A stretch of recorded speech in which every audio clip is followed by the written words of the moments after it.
The echo of a gunshot still hung in the air like ghostly smoke as Sophia Blackwood stood over the bodies of her assailants, her trembling hands clutching the smoking revolver. The year was 1873, and in the unforgiving New Mexico territory, a woman who fought back was considered worse than the criminals who attacked her. Blood spattered her once fine dress, now torn and soiled from the struggle. She wasn't supposed to survive. Women in her position attacked by outlaws while traveling alone were expected to die honorably rather than defend themselves with violence. But Sophia had refused to become another forgotten victim in this harsh wilderness. The stagecoach driver, who had hidden during the attack, emerged from behind a boulder, his eyes wide with a mixture of shock and disgust. "What have you done, woman?" he hissed, looking at the 3 dead men on the ground. "I survived," Sophia answered, her voice barely above a whisper as shock began to set in. "No decent lady would." The driver shook his head, unable to finish the thought as he hurried to right the horses that had been spooked during the attack. "The folks in Silver Creek won't take kindly to this. A woman using a gun like some desperado." Sophia knew he was right. In the small frontier towns of the West, reputation was everything. A woman who killed, even in self-defense, would find herself an outcast. But she hadn't had a choice, not when the alternative was death or worse at the hands of those men. The remaining journey to Silver Creek passed in uncomfortable silence. The driver refused to look at her, and Sophia was left alone with her thoughts and the memory of pulling the trigger. 3 times. 3 lives ended by her hand. Self-defense or not, she knew the weight of it would stay with her forever. Silver Creek appeared on the horizon just as the sun began to set, painting the sky in vibrant oranges and reds that belied the cold reception Sophia knew awaited her. The small mining town had been her destination since leaving St. Louis after her father's death 2 months ago. Her uncle, her only living relative, owned the general store here. He had reluctantly agreed to take her in after receiving news of his brother's passing. As the stagecoach rolled down the main street, Sophia could see people stopping to stare. Word traveled fast in small towns, and somehow, the news of what had happened had preceded her arrival. Faces turned toward the coach, expressions hardening as they saw her through the window. Or, someone whispered loudly enough for her to hear as she stepped down from the coach. "Disgrace," another voice added. Sophia clutched her small valise tighter, keeping her eyes forward as she walked toward the general store at the far end of the street. Her uncle stood in the doorway, his expression grim. "I did not agree to harbor a killer," he said by way of greeting. The stage driver sent word ahead. "Uncle Vernon, please," Sophia said, her voice steadier than she felt. "They would have killed me or worse. A decent woman would have found another way, or accepted her fate with dignity." He blocked the entrance to the store. "Your mother was the same, wild, improper. It's why my brother's life was so difficult. I won't have that influence here." "Where am I to go?" Sophia asked, aware of the growing crowd of onlookers. "There's a boarding house for women of questionable character at the edge of town. That's where you belong now." Vernon turned away, closing the door in her face with finality. Sophia stood frozen, the full weight of her situation crashing down on her. At 22, she was alone in a hostile town, her reputation in tatters for the crime of defending her own life. The whispers around her grew louder as she walked away from her uncle's store, head held high despite the tears threatening to spill from her eyes. The boarding house her uncle mentioned turned out to be little more than a shack with several small rooms. The proprietress, a hard-faced woman named Mrs. Winters, looked Sophia up and down with undisguised contempt. "I heard about you," she said. "Killed 3 men with a man's weapon. We don't usually take your kind, but your uncle paid for a week. After that, you're on your own." Sophia's room was barely large enough for a narrow bed and a washstand. The window looked out on the back of the saloon, where drunken men stumbled about at all hours. That first night, she sat on the edge of the bed, still wearing her blood-stained dress, unable to summon the energy to change or even to cry. The next morning, Sophia ventured out to seek employment. With only a week's lodging secured, she needed to find work quickly. Each establishment turned her away as soon as they heard her name. "We don't hire disgraceful women," the hotel manager told her flatly. "What kind of example would that set for our customers?" asked the owner of the dressmaker's shop. By midday, Sophia had tried every respectable business in Silver Creek. Her final hope was the town's largest saloon, the Silver Dollar. While not the work she had envisioned for herself, it might at least keep her from starvation. As she approached the swinging doors, a commotion from across the street caught her attention. A man was being thrown bodily from the bank, landing hard in the dusty street. He was tall and broad-shouldered, wearing a dusty black hat and a worn leather coat. His face was partially obscured by several days' worth of beard, but she could see the hard set of his jaw as he picked himself up. "Your kind ain't welcome here, Owens," shouted the bank manager. "Everyone knows what happened at Yellow Fork. You're as good as dead in this town." The man Owens brushed the dust from his clothes with deliberate calmness that seemed at odds with the situation. "Just trying to make a withdrawal from my own account, Perkins. Didn't realize that was a hanging offense now. Your account is closed. Bank's orders.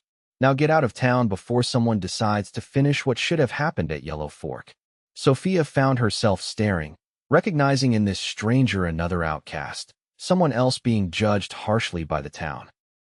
Their eyes met briefly across the street, and something passed between them, a moment of recognition, perhaps, or simply the acknowledgement of shared circumstances.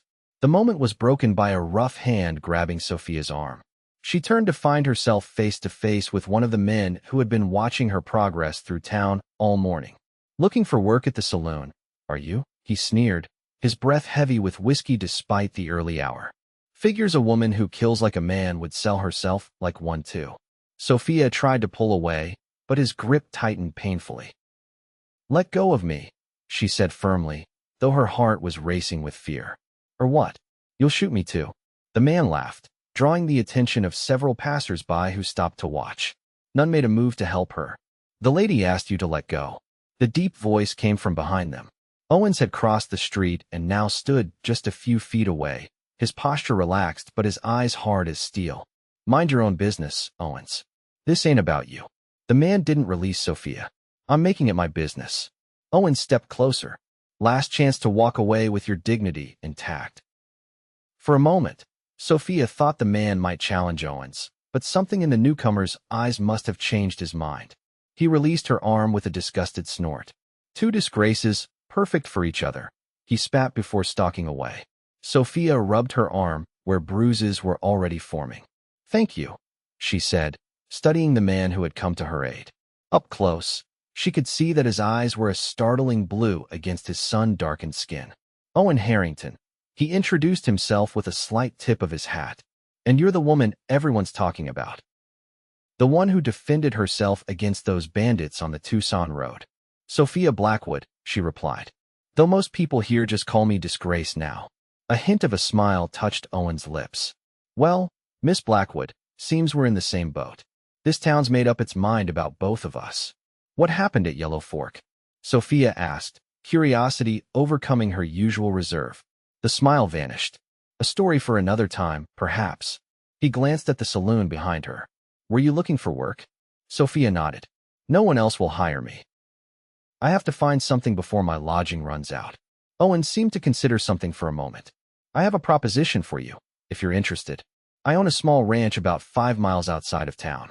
Nothing fancy, but I'm in need of someone to help with the house and cooking. The pay isn't much, but it includes room and board." Sophia regarded him warily. "Why would you offer work to a woman you just met? One with my reputation." "Because I know what it's like when a town turns against you based on rumors and half-truths," Owen answered simply. "And because any woman brave enough to defend herself against 3 armed men is someone I'd be glad to have around." Brave. The word struck Sophia like a physical blow. Since the attack, she'd been called many things: disgraceful, improper, unfeminine, savage, but never brave. "I don't know the first thing about ranch work," she admitted. "You can learn. The question is, are you willing to?" Sophia looked back at the town that had rejected her, then at this stranger offering her a chance. It might be foolish to trust him, but her options were desperately limited. "Yes," she said finally. "I'm willing to learn."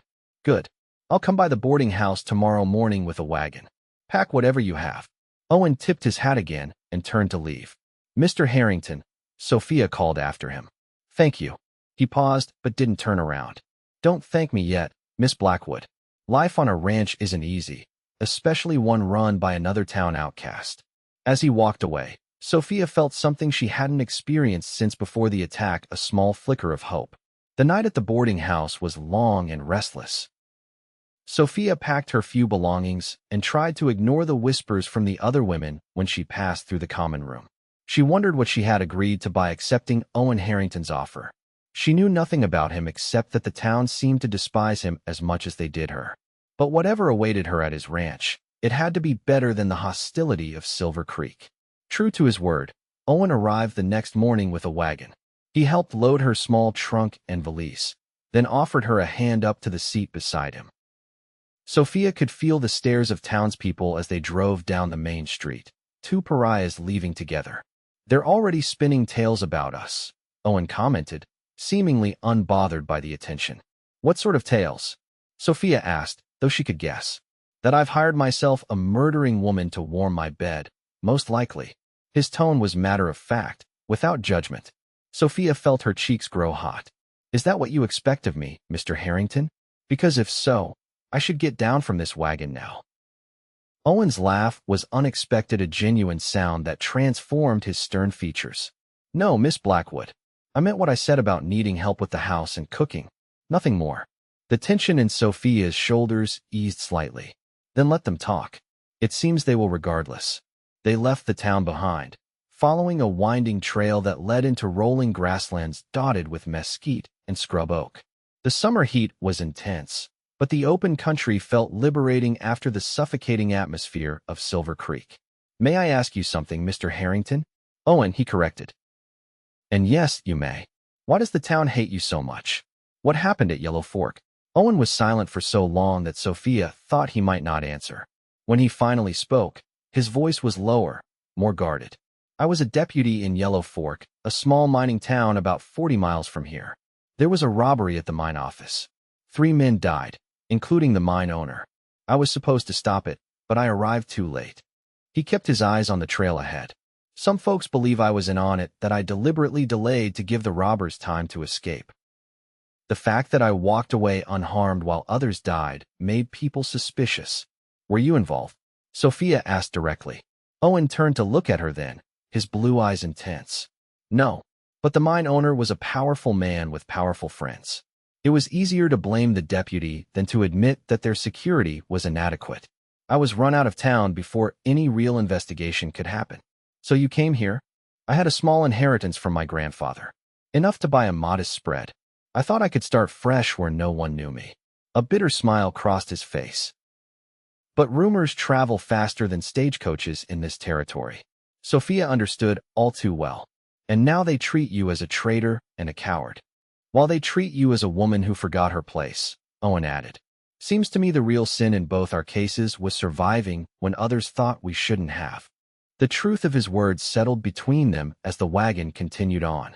After about an hour's journey, they crested a small rise, and Owen's ranch came into view.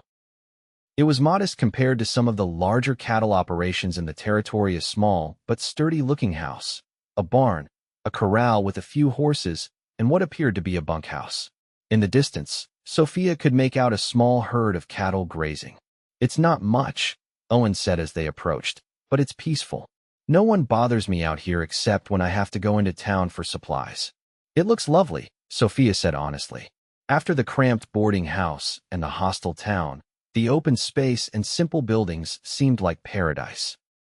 Owen helped her down from the wagon when they reached the house. "I should warn you," he said as he carried her trunk to the porch, "I don't live entirely alone. I have 2 ranch hands who help with the cattle brothers named Luis and Miguel Vasquez. Good men, hard workers. They stay in the bunkhouse. And there's my dog, Rusty, who thinks he owns the place." As if summoned by his name, a large red-brown dog came bounding around the corner of the house, barking enthusiastically. He circled Sophia, sniffing curiously before apparently deciding she was acceptable and sitting at her feet, tail wagging expectantly. "He approves," Owen observed with another of those rare smiles. "That's a good sign." Sophia knelt to scratch behind the dog's ears, grateful for the simple, uncomplicated welcome. "At least someone in this territory doesn't think I'm a disgrace." "Two someones," Owen corrected quietly. Sophia looked up at him. surprised by the sincerity in his voice. For a moment, they simply looked at each other, a wordless understanding passing between them. Owen cleared his throat and picked up her trunk again. "Let me show you to your room." The house was simple but clean, with a main room that served as both kitchen and living area and 3 small bedrooms off a short hallway. Owen led her to the smallest of these, which contained a narrow bed, a chest of drawers, and a small window that looked out toward the distant mountains. "It's not fancy," he said, setting down her trunk, "but it's yours for as long as you want to stay." "It's perfect," Sophia said, meaning it. After the uncertainty of the past days, having a space of her own felt like an unimaginable luxury. "I'll let you get settled," Owen said. "Kitchen stocked with basics. Feel free to make yourself something to eat if you're hungry. I need to check on the herd with Luis and Miguel, but I'll be back before sunset." After Owen left, Sophia unpacked her few belongings and explored the house. The kitchen was indeed well stocked, though organized with a bachelor's practicality rather than a woman's touch. She set about preparing a simple meal, finding purpose in the familiar task of cooking. By the time Owen returned with the Vasquez brothers, Sophia had dinner ready, a hearty stew made from the ingredients she'd found, with fresh biscuits baking in the oven. The men stopped short in the doorway, clearly surprised by the transformation of the kitchen. "Something smells amazing," said the younger of the brothers, Miguel. She would later learn, his eyes wide with appreciation. Owen looked from the set table to Sophia, an unreadable expression on his face. "You didn't have to do all this on your first day."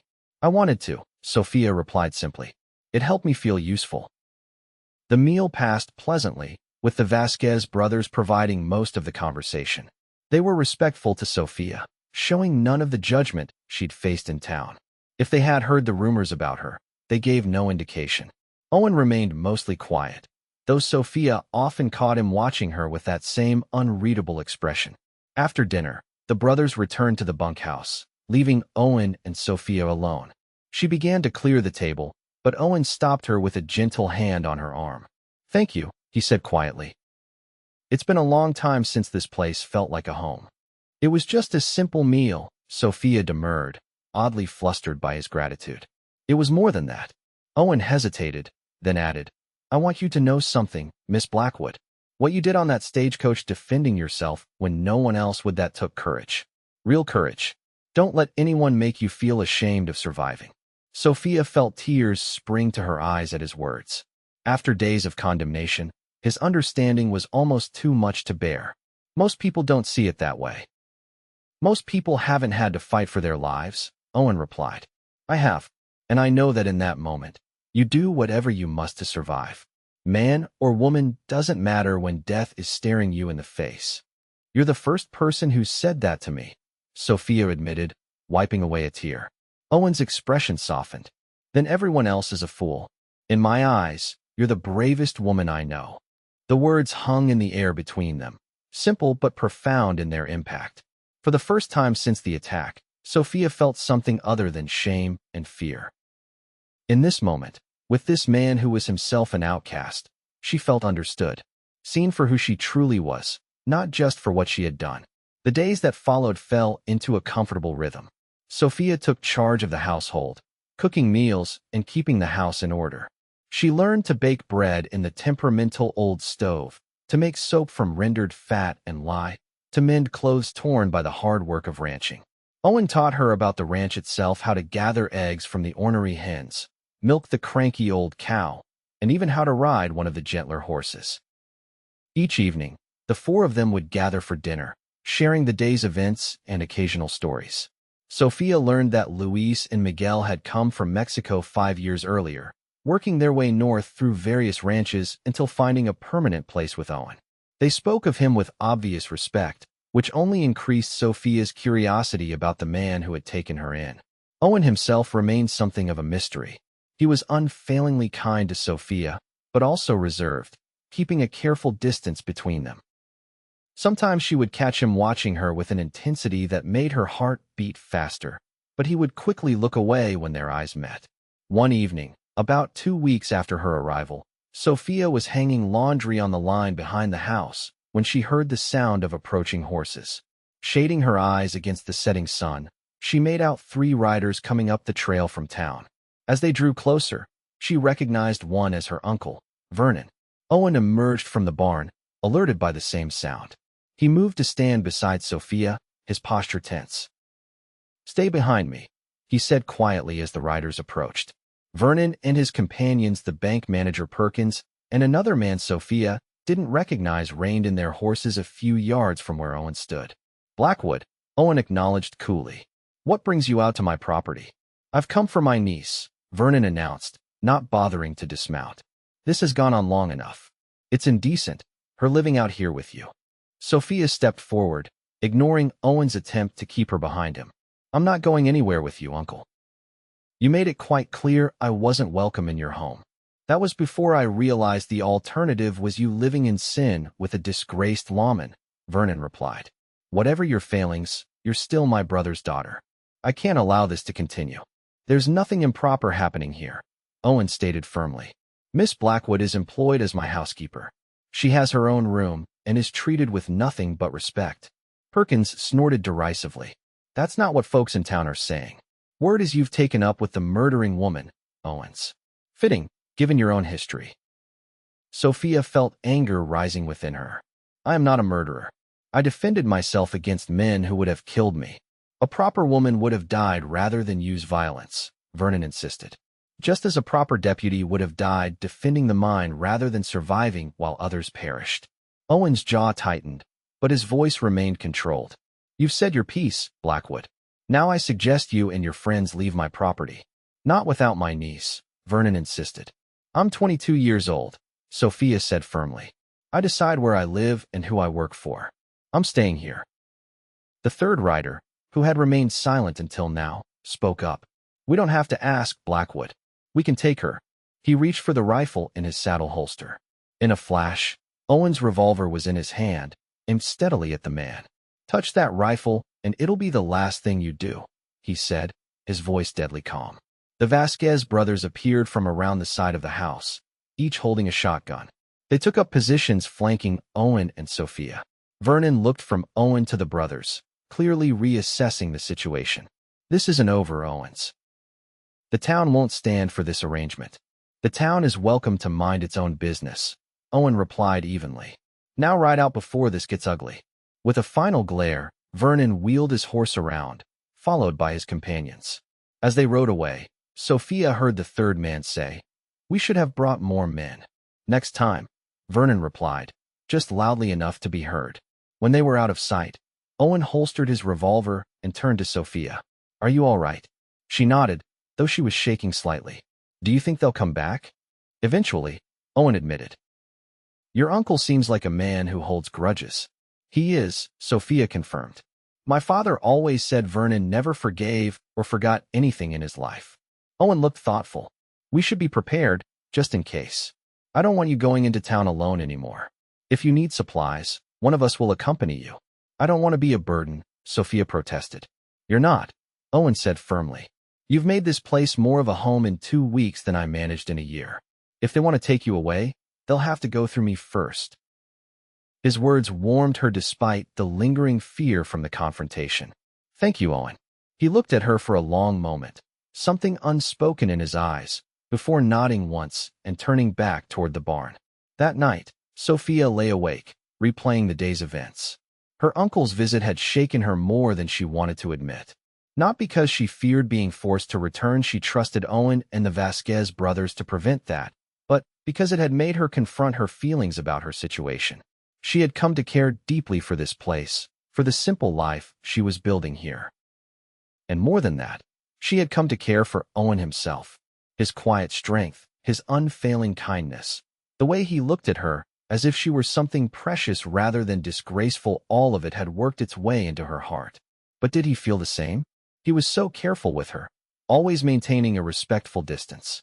Was it merely kindness that motivated him, or something more? The uncertainty kept her awake long into the night. The next morning, Owen announced that he needed to ride into town for supplies. "Luis will stay here with you," he told Sophia. "Miguel will come with me. We shouldn't be gone more than a few hours." Sophia nodded, trying to hide her disappointment at his departure. "Be careful," she said. My uncle won't have given up so easily. I've dealt with men like him before, Owen assured her. Don't worry. After the men left, Sophia threw herself into her chores, trying to keep busy to distract from her worry. She was kneading dough for bread when Luis burst through the door, his expression urgent. Riders coming, he said tersely. At least 6 of them, and they look armed. Sophia's heart raced as she wiped the flour from her hands. My uncle. Luis nodded. I recognize him at the front. The others are men from town. What do we do? Sophia asked, fighting down panic. We defend what's ours, Luis replied, handing her a shotgun. Can you use this? Sophia took the weapon, remembering the revolver she had used on the stagecoach. Yes, she said, surprised by the steadiness of her own voice. Luis positioned himself at the front window while Sophia took the side, both watching as the riders approached. Vernon was indeed at the lead, with 5 men behind him, all carrying rifles. Blackwood. Luis called out when they were within earshot. This is private property. Turn around and leave peacefully. We've come for the woman, Vernon shouted back. Send her out, and no one needs to get hurt. The senorita stays, Luis replied firmly. Senor Harrington made that clear yesterday. Harrington isn't here to protect her now, one of the other men called. We know he rode into town. We passed him on the road. Sophia felt a chill. They had deliberately waited until Owen was gone before making their move. I don't need protection, she called out, stepping into view at the doorway, shotgun in hand. I'm staying here of my own free will. Leave now, uncle. Vernon's face hardened at the sight of her with the weapon. See how she's been corrupted? He said to the men with him. Living with that disgraced lawman has turned her even more unnatural. Last warning, Luis said, raising his shotgun. Leave now. Instead of replying, Vernon raised his hand in a signal. 2 of the men dismounted and started walking toward the house from different angles, while the others spread out, rifles ready. They're trying to surround us, Luis muttered. Get back inside, senorita. Sophia retreated into the house, her mind racing. There were too many of them for Luis to hold off alone. Even with both of them armed, the odds were heavily against them. And if they did start shooting, people would likely die, perhaps her uncle, perhaps Luis, perhaps herself. The thought of more death, more violence because of her, was unbearable. Luis, she said suddenly, I'm going to talk to them. Try to reason with my uncle. No. Luis shook his head emphatically. It's too dangerous. Senor Harrington would never forgive me if something happened to you. And he would never forgive either of us if men died here today when it could have been prevented. Sophia set down the shotgun. I won't let anyone else be hurt because of me. Before Luis could stop her, Sophia walked out onto the porch, her hands raised to show she was unarmed. Uncle Vernon, she called. I want to speak with you alone. Just you and me. Vernon hesitated, then dismounted. Hold your positions, he instructed the other men as he walked forward to the base of the porch steps.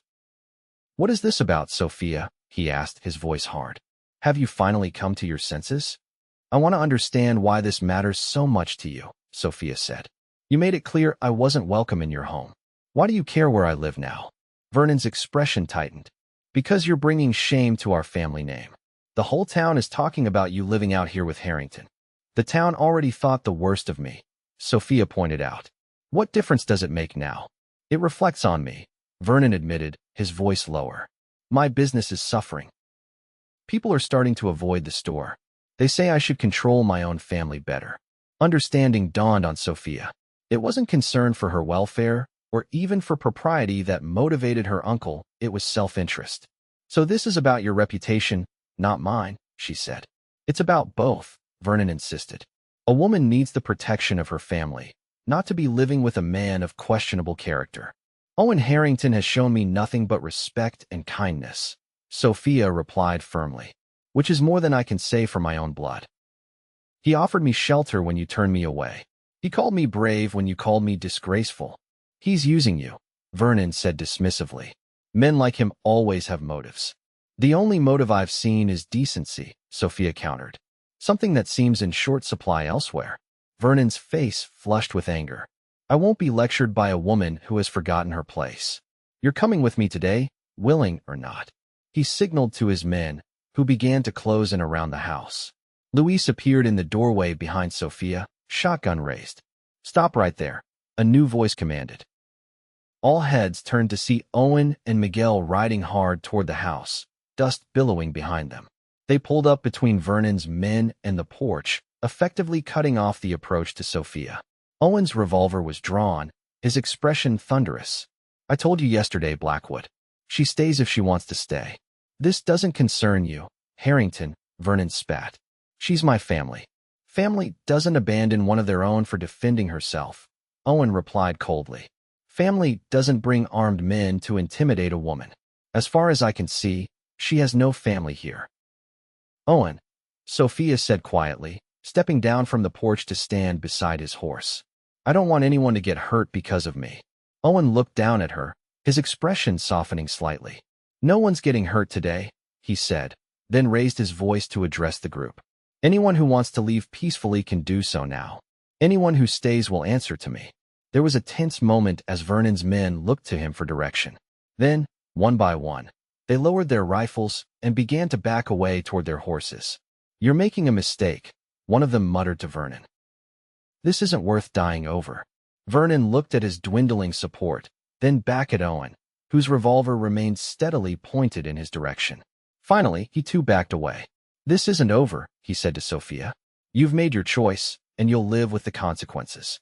"I've been living with consequences since the day I chose to survive rather than die like a proper woman," Sophia replied. "I'm not afraid anymore." Vernon had no response to that. He mounted his horse and, with a final glare, led his remaining men back down the trail toward town. When they were gone, Owen dismounted and moved to Sophia's side.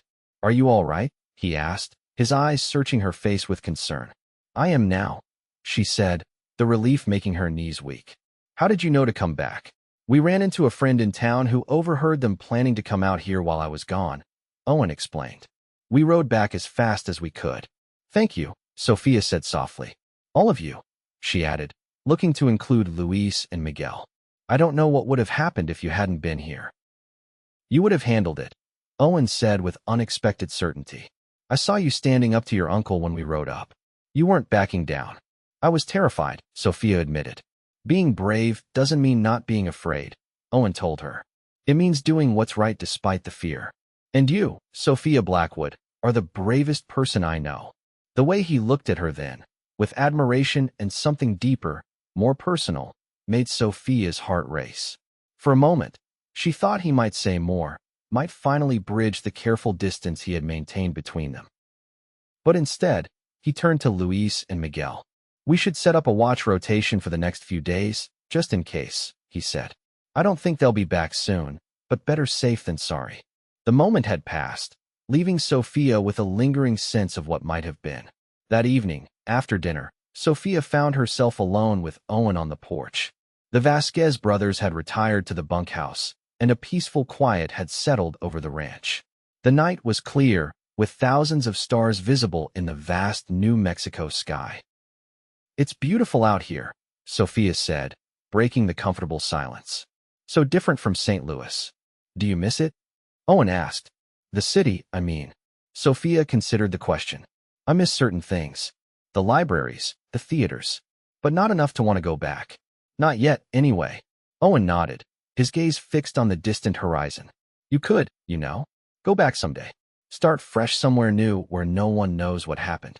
Is that what you want?" Sophia asked, a sudden tightness in her chest.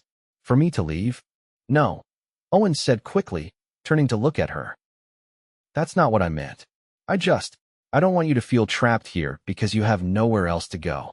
"I don't feel trapped," Sophia assured him. "I feel at home, more than I have in a long time." Something shifted in Owen's expression, a softening, a vulnerability she hadn't seen before. "I'm glad," he said quietly, "because I can't imagine this place without you now." The admission hung in the air between them, charged with meaning. Sophia took a deep breath, gathering her courage. "Owen," she began, "I've wanted to ask you something for a while now. Why did you really offer me a place here?" "The truth." Owen was silent for a long moment, his gaze returning to the stars. When he finally spoke, his voice was low but clear. "When I saw you in town that day, standing up to that drunk despite the way everyone was treating you, I recognized something in you. A strength that most people don't understand." He paused, The same strength I had to find after Yellow Fork, when the whole world seemed to turn against me. He turned to face her fully now. I offered you a job because you needed one, but I wanted you here because I was drawn to you, to your courage, your dignity in the face of so much judgment. I told myself it was just admiration, that I was just helping someone in a situation similar to my own. But it was more than that, right from the start. Sophia's heart beat faster at his words. Why didn't you say anything? Because you deserved better than to feel pressured by the man who gave you shelter, Owen explained. I wanted you to stay because you wanted to, not because you felt obligated. And I wasn't sure if you could ever see me as more than the disgraced lawman who took you in. Owen, Sophia said softly, stepping closer to him. How could I not see you as more? You're the only person who looked at me and saw courage instead of disgrace. The only one who made me feel like surviving was the right choice, not something to be ashamed of. Owen's eyes, silver blue in the moonlight, searched hers. And now? How do you see me now? Instead of answering with words, Sophia closed the distance between them and gently pressed her lips to his. The kiss was tentative at first, a question as much as an answer. Then Owen's arms came around her, drawing her closer, and the kiss deepened into something powerful and certain. When they finally parted, both slightly breathless, Owen rested his forehead against hers. I've wanted to do that since the first week you were here, he confessed. Sophia smiled. Why did you wait so long? I wanted to be sure you felt the same, Owen replied. And I wanted to be worthy of you. You are, Sophia assured him, her hands resting on his chest. More than worthy. Owen kissed her again, more briefly this time. Your uncle was right about one thing, he said when they parted. People will talk about us even more now. Let them talk, Sophia replied with newfound confidence. We know the truth about who we are. Owen smiled a full, unreserved smile that transformed his face. Yes, he agreed, we do. In the weeks that followed, Sophia and Owen's relationship blossomed like a desert flower after rain. They worked side by side during the day, building a life together on the small ranch. In the evenings, they would sit on the porch, talking about their pasts, their hopes, their dreams for the future. Sophia learned about Owen's childhood in Texas, his years as a lawman before Yellow Fork, and his deep love for the land he now called home. In turn, she shared stories of her life in St. Louis, her complicated relationship with her father, and her struggle to find her place in a world that had strict expectations for women. The Vasquez brothers accepted the change in their relationship with good-natured teasing and genuine happiness for their boss. It's about time, Luis had said when he first saw them holding hands. The tension was making even the cattle nervous. True to Vernon's prediction, the gossip in Silver Creek intensified. When Sophia and Owen made necessary trips into town for supplies, they faced stares and whispers. But something had changed in both of them, a newfound immunity to the judgment of others, born from the certainty they had found in each other. One afternoon, about 3 months after Sophia had first arrived at the ranch, Owen asked her to ride with him to a part of his property she hadn't yet seen. They followed a narrow trail that wound through a small canyon, emerging into a hidden valley with a spring-fed pond at its center. Cottonwood trees provided shade around the water, and wildflowers dotted the surrounding grassland. It's beautiful, Sophia breathed, taking in the unexpected oasis. I had no idea this was here. Not many people do, Owen replied, helping her down from her horse. I found it by accident when I was chasing a stray calf. It's been my special place ever since, somewhere I could come to think when things got difficult. He took her hand and led her to the edge of the pond, where a blanket had been spread beneath one of the cottonwoods. A basket sat nearby, clearly prepared in advance. You planned this, Sophia observed with a smile. I did, Owen admitted. I wanted our first time here to be special. They sat on the blanket, and Owen unpacked the basket bread Sophia had baked that morning, cheese, dried fruit, and a bottle of wine he must have purchased on his last trip to town. As they ate and talked, watching the play of light on the water, Sophia felt a contentment she had never known before. This place, this man, the life they were building together, it was more than she could have imagined when she stepped off that stagecoach 3 months ago, bloodied and branded a disgrace. After they finished eating, Owen grew uncharacteristically quiet, a nervous energy about him that Sophia hadn't seen before. Is something wrong? She asked, touching his hand. He shook his head. No, nothing's wrong. Just the opposite. He took a deep breath. Sophia, these past months with you have been the happiest of my life. You've brought light and warmth back into a world that had gone cold and dark for me. He reached into his pocket and withdrew a small object. When he opened his hand, Sophia saw a ring, a simple band of gold with a small sapphire that caught the afternoon light. It was my mother's, Owen explained. I've kept it all these years, waiting for the right person. I know it's not fancy, it's perfect, Sophia interrupted, her eyes filling with tears. Owen took her hand in his. Sophia Blackwood, I love you. I love your strength, your kindness, your courage. I love the way you face each day with determination, despite everything you've been through. I want to spend the rest of my life with you, if you'll have me. Will you marry me? Sophia didn't hesitate. Yes, she said, her voice trembling with emotion. Yes, Owen, I will marry you. He slipped the ring onto her finger, then drew her into his arms for a kiss that sealed their promise to each other. When they parted, both were smiling through tears. I never thought I could be this happy, Sophia confessed. Not after everything that happened. That's the thing about life, Owen replied, brushing a strand of hair from her face. Just when you think the story's over, it turns out to be just the beginning. They were married 2 weeks later in a simple ceremony performed by a traveling preacher who stopped at the ranch. Luis and Miguel stood as witnesses, along with a few of the neighboring ranchers who had come to know and respect Owen despite the rumors from town. Vernon did not attend, nor did anyone else from Silver Creek. But their absence did nothing to diminish the joy of the day. As Sophia and Owen exchanged vows beneath the cottonwood trees by the hidden pond, surrounded by people who accepted them for who they truly were, the ghosts of their past seemed to finally fade away. The seasons changed, and life on the ranch settled into a new rhythm. With the money Owen had saved, combined with Sophia's careful management of their resources, they were able to expand their operation, purchasing more cattle and hiring 2 additional hands. The ranch, once barely surviving, began to thrive. Sophia's reputation in Silver Creek gradually shifted as well.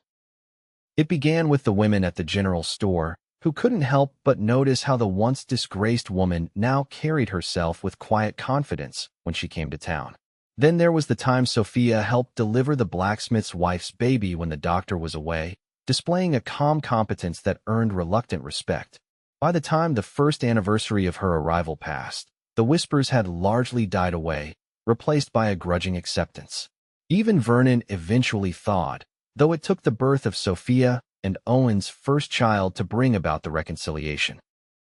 When word reached him that his great-nephew had been born, something in the hard-hearted man softened. He arrived at the ranch one afternoon, hat in hand, asking to see the baby. Sophia, cradling her newborn son, watched as her uncle awkwardly held out a small wooden horse he had carved himself. I thought the boy might like it, Vernon said gruffly. When he's older, of course. Thank you, uncle, Sophia said, inviting him to sit. Would you like to hold him? Vernon's eyes widened in alarm. I don't know anything about babies. Neither did I, until a week ago, Sophia replied with a smile. You'll learn. Hesitantly, Vernon accepted the blanket-wrapped bundle. As he looked down at the tiny face, something in his expression changed, a softening, a wonder. He has your father's nose, he observed quietly. We named him James, after my father, Sophia told him. James Owen Harrington. Vernon nodded, a suspicious brightness in his eyes. A good name. It wasn't a complete healing of the rift between them. Too much had been said and done for that, but it was a beginning. Life wasn't always easy.